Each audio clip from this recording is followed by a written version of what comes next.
ముంపు గ్రామాల ప్రజలకు అండగా ఉంటామని తెలంగాణ రాష్ట్ర ప్రభుత్వ విప్ వేములవాడ ఎమ్మెల్యే ఆది శ్రీనివాస్ పేర్కొన్నారు. శనివారం వేములవాడ అర్బన్ మండలం చింతల్టాన గ్రామంలో మంజూరైన 7,61,000 విలువ గల 19 ముఖ్యమంత్రి సహాయ నిధి చెక్కులను స్థానిక నాయకులతో కలిసి ప్రభుత్వ విప్ పంపిణీ చేశారు. వారు మాట్లాడుతూ ప్రజా ఆరోగ్యానికి రాష్ట్ర ప్రభుత్వం పెద్దపీట వేస్తుందని తెలిపారు. అందులో భాగంగా రాజు ఆరోగ్యశ్రీ 10 లక్షలకు పెంచడం జరిగిందని అన్నారు. ముఖ్యమంత్రి సహాయ నిధి ద్వారా రాష్ట్రంలో ఇప్పటి వరకు 800 కోట్ల పైచిలకు ఇచ్చినట్లు తెలిపారు. ఎమ్మెల్యేగా గెలిచిన నాటి నుండి ఇప్పటి వరకు ముఖ్యమంత్రి సహాయ నిధి ఎల్ఓసీల ద్వారా సుమారు 10 కోట్లు పంపిణీ చేసినట్టు తెలిపారు. ఆనాడు మీ కష్టంలో పాలు పంచుకున్న ముంపు గ్రామాల ప్రజల సమస్యల్ని పరిష్కారానికి సంఖ్యపల్లి గ్రామంలో రేవంత్ రెడ్డిని తీసుకురావడం జరిగిందన్నారు. ఆనాడు మన సమస్యల పరిష్కారానికి పొన్నం ప్రభాకర్, జీవన్ రెడ్డి వంటి వారు అండగా ఉన్నారని గుర్తు చేశారు. గత నెల 20వ తేదీన ముఖ్యమంత్రి రేవంత్ రెడ్డి వేములవాడ వచ్చిన సందర్భంగా ప్రజలకు 4,696 ఇందిరమ్మ ఇళ్ల మంజూరు చేశారు. రానున్న రోజుల్లో పార్టీలకు అతీతంగా ఏ పార్టీ వారు అని చూడకుండా లబ్ధిదారులకు ఇవ్వడం జరుగుతుందని తెలిపారు. ముంపు గ్రామంలో పెండింగ్ లో ఉన్న 3,600 దరఖాస్తులకు కూడా శాశ్వత పరిష్కారం దిశగా చర్యలు తీసుకుంటున్నట్టు తెలిపారు. మీలో ఒకరిగా ఉంటూ మీ సమస్యలో అడుగులు వేసిన వాడిగా మీకు అండగా ఉంటామని అన్నారు. ముంపు గ్రామంలో రాబో రోజుల్లో పరిశ్రమలు తీసుకొచ్చినందుకు చర్యలు తీసుకుంటామని పేర్కొన్నారు.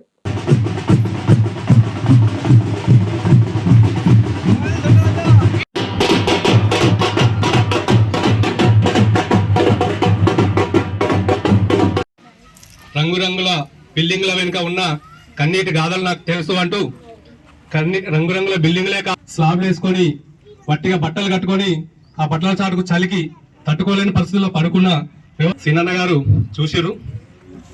ఈ విషయంలో పోరాటం చేయడం కోసం మన దగ్గర ఆర్థిక పరిస్థితులు లేకున్నప్పటికీ అన్న అంటే బియ్యం, పప్పు, ఉప్పు గారి ఉద్యమం చేయడం కోసం సహకరించారు. అన్నతో పాటుగా ప్రభాకర్ అన్న గారు వెంటుండి పాదయాత్రలో గాని వంట వార్పులో గాని గవర్నమెంట్ లో కొట్లైనా కాకపోతే బిడ్డ మీకు మేము ఉన్నాం, మీరు అదే పడకండి, వచ్చేది మన ప్రభుత్వం నిరంతర పోరాటం చేస్తుండు. ఈ 4 ఏళ్లలో 1 సంవత్సరం గడిచింది. మిగిలిన 4 ఏళ్లలో కాంగ్రెస్ పార్టీ చేస్తాన్న మన ముంపు గ్రామాల సమస్యలను తీర్చే బాధ్యత శ్రీరన్న తీసుకున్నాడు. దాని వెనుక మేము ప్రోత్సాహకరంగా అన్న ఏ పని చెప్తే ఆ పనికి మేము తిరగడానికి మేము ఉన్నాం. పనులైతే అని సభాముఖంగా మరొక్కసారి తెలియజేసుకుంటున్నాము. ఎందుకంటే టిఆర్ఎస్ గవర్నమెంట్ ఉన్నప్పుడు దోపిడీ రాజ్యమైంది, దోసుకున్నంత వ్యవస్థ అయింది. పట్టాలు ఇప్పించాలంటే లంచాలు తీసుకున్నారు, పైసలు ఇప్పించాలంటే పరిహారం ఇప్పించాలంటే లంచం తీసుకున్నారు. కానీ ఈ గవర్నమెంట్ లో మా ఎమ్మెల్యే గారు మాకు ఒకటే చెప్తున్నారు, బిడ్డ మీరు బతకాలంటే మీకు ఏదో చూపిస్తా, బర్రెలు కొనుక్కుంటారా, గొర్రెలు కొనుక్కుంటారా, ఫ్యాక్టరీలు పెట్టుకుంటారా, ఏదైనా చేసుకోండి పని, దానికి నా దగ్గరికి రాని సాయం చేస్తా. కానీ పేద ప్రజల దగ్గరికి వచ్చిన డబుల్ బెడ్రూమ్ ఇళ్లలో కానీ దేంట్లో కానీ మన నాయకులు ఎవరు 1 రూపాయి కూడా ముట్టద్దు. టిఆర్ఎస్ గవర్నమెంట్ లేక మన గవర్నమెంట్ ఉండదు, ప్రజలకు అందుబాటులో ఉండండి మరీ చెప్తుండ్రు. అదే ప్రకారంగా మేము ఉంటామమ్మా. ఖచ్చితంగా 5 లక్షల రూపాయలు ప్లస్ మిగిలిన పరిహారం. ఎంతో కష్టపడ్డం మీరు చూశారు.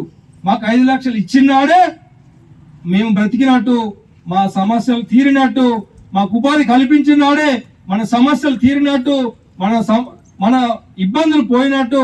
మాకు భూములు లేవు, జాగాలు లేవు, మేము బ్రతుకు తెరువు ఎట్లా ఉండాలనేటువంటి ఆలోచన ప్రతి ఒక్కరం అన్న చెవులల్లా మారు మోగించిన ఆయన ఓపికతో ముఖ్యమంత్రిని ఒప్పించి 4,996 ఇళ్ళు 234 కోట్ల 80 లక్షల రూపాయలు ఇప్పుడు మన కలెక్టర్ గారి ఖాతాలో ఉన్నాయి.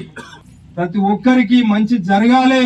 ఆ భగవంతుడు రాజరాజేశ్వర స్వామి, నాంపల్లి లక్ష్మీనరసింహ స్వామి, అగ్రహారపు ఆంజనేయ స్వామి, ఆ తర్వాత మన ఆది శ్రీరన్న. ఎందుకంటే ఇది నేను ఎప్పటికీ మర్చిపోలేను.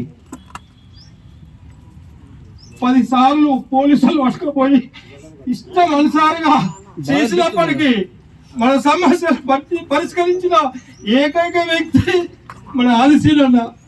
ఇలాంటి వ్యక్తులు మనం మర్చిపోతానని నా ఆలోచన. ఈ విధానంలో మనం పోతున్న మన సమస్యలు పరిష్కారం అయితే దయచేసి రాజకీయాలకు అతీతంగా అందరూ పనిచేద్దాం. సీనన్న గారి మాటను జవదాటకుండా ఉందాము.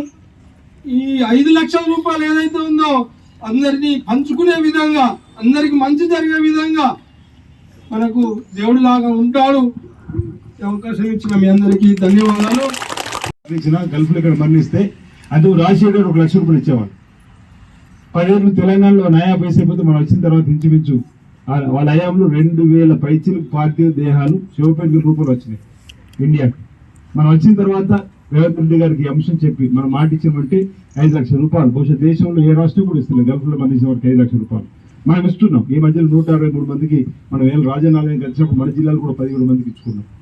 అంటే ఆపద ఉన్న వారికి అండగా ఉండేటువంటి కార్యక్రమం కూడా ప్రభుత్వం చేస్తున్నటువంటి సందర్భం ఉంది. లేకపోతే 11 గ్రామాలు 12 గ్రామాలలో ఈయన అర్హుడు అని మీరు నన్ను మెప్పిస్తే నేను ప్రభుత్వాన్ని మెప్పిస్తాను. లేదు వాళ్ళు ఈయన అర్హుడు కాదు నన్ను మెప్పిస్తే నేను మిమ్మల్ని మెప్పిస్తాను. 2 రకాలు ఉండాలి. మీరే అర్హుడు అన్న ఇవ్వాలంటే నేను మెచ్చిందే వాళ్ళు మెప్పించే బాధ్యత తీసుకుంటాను. కానీ నేను అర్హుడు కాదని వాళ్ళు చెప్పినప్పుడు నేను మిమ్మల్ని మెప్పించే కార్యక్రమం తీసుకుంటాను. నా ద్వారా మీరు అందరూ కూడా చెప్పాలని చెప్పి కూడా అనేక సందర్భాలు ఇప్పుడు కూడా చెప్తాను. 2014 కూడా ఇవ్వాలంటే కొన్ని సాధ్యం కాదు. అది మనం ఓపెన్గా చర్చించుకోవాలి. అదే సంవత్సరం లేట్ అయింది కాబట్టి 10వ తరగతి పాస్ అయిన వాళ్ళకి ఉద్యోగం ఉంటుంది. నా కొడుకు 9వ తరగతి పాస్ అయ్యిండు, లేకపోతే 10వ తరగతి ఒకటే సబ్జెక్ట్ వేయండి ఉద్యోగం రావాలి తప్పదా? ఈ 9వ తరగతి ఆయనకి వచ్చేటప్పుడు నేను ఇచ్చేపడి చేద్దాం, నేను రాదు అంటలేను. ఇది 10వ తరగతి పాస్ అయిన వస్తున్నప్పుడు 10వ తరగతి ఉన్న వాళ్ళు మనం ఎంచుకుందాం. ఆల్రెడీ ఒక హాస్టల్ లాగా పాడి పరిశ్రమ కూడా పెంచడానికి కోసం కూడా నాకు ఇబ్బంది లేదు. మీరు ఇక్కడ మీకు నిధులు మంజూరు చేపిస్తాను కూడా మాట ఇచ్చింది. 100 మంది కలుస్తాం. మాకు ఇంట్లో స్థలం అంటే ఒక పాడి మనకు ఏదైతే హాస్టల్స్ ఉన్నాయో ఆ విధంగా పాడి పరిశ్రమ కూడా ఒక హాస్టల్ నిర్మాణం కూడా చేసుకోవడానికి కోసం కూడా డబ్బు ఉంది, తీసుకొస్తాను కూడా చెప్పడం జరిగింది. అంతేకాదు ముదురాలకు సంబంధించి కూడా మిడ్మాన్ డ్యామ్లో ఉన్నటువంటి కేజీ కల్చర్లో కూడా చేపలు పెంపకం చేసుకోవడానికి అవకాశం ఉందంటే పెద్ద మీటింగ్ రుద్రావణం కూడా ఏర్పాటు చేసింది. మామూలు మీటింగ్ కదా మీటింగ్. ఇంచుమించు 1000 మందికి సరిపడా డబ్బు ఉంది. చేపలు పెట్టే వాళ్ళు ముందుకు వస్తే వాళ్ళకి ఆ నిధులు ఇస్తామంటే కూడా ఒకరిద్దరు కూడా దరఖాస్తు పెట్టుకోవాలి. కానీ అందులో ఒక లాభసాటి రాదని చెప్పి కొందరు అనుకుంటున్నారు. ఆందోళన చెందకండి అని చెప్తాం.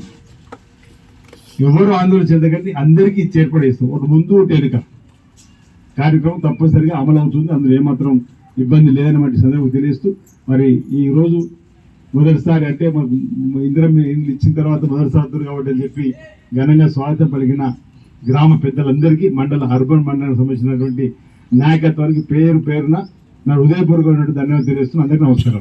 కాలనీ వాళ్ళు పాత ఊరు పోగొట్టుకుని వచ్చిండ్రు, ఏ కష్టాలు కూడా చూడాలని చెప్పని వారి పెద్ద గ్రామం అని చెప్పన్నప్పుడు మీ దగ్గరనే ఒక టీ కూడా ఏర్పడేసినాం. ఎవరి ఇంట్లో మా దేవరాజు ఇంట్లో కూడా టీ ఏర్పడేసినప్పుడు సీతాకు వాళ్ళందరూ కలిసి కూడా ఛాయ్ తాగినప్పుడు కూడా విషయాలు చెప్పినాం.